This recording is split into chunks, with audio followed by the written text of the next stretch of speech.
নির্বাচন নিয়ে ষড়যন্ত্র করছে, যারা সুষ্ঠু অবাধ নির্বাচন অনুষ্ঠানে বাধা তৈরি করছে।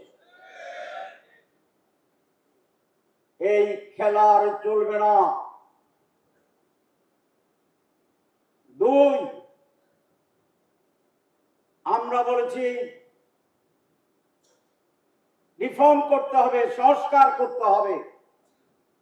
মাননীয় প্রধান উপদেষ্টা বলছিলেন সংস্কার, দৃশ্যমান বিচার, তারপরে নির্বাচন। আমরা তো আপনার কথাই আছি।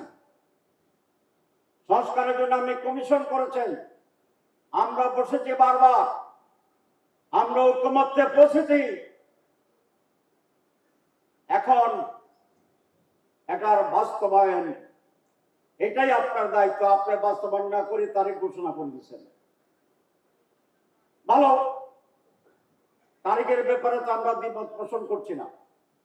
আমি অনুরোধ করছি তারিখ আগাইয়া এটা 13 ডিসেম্বর করেন।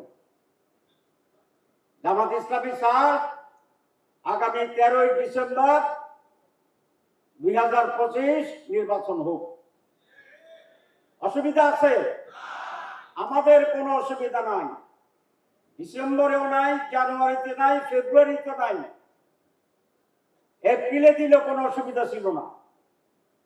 আমরা সবসময় নির্বাচনের জন্য প্রস্তুত। আপনি বলেছেন সংস্কারের পর নির্বাচন, তাহলে এখন সংস্কার নিয়ে টাল বাহানা কেন? আমরা কি 30 দিন চড়ুইবাতি খেলতে গেছিলাম?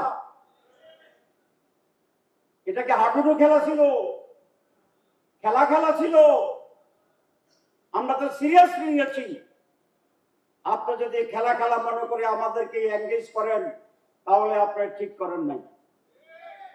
আমারও ভালো শব্দ বলতে পারতাম, কিন্তু সোজা কইতেছি, মাগরিবের সময় হয়ে গেছে।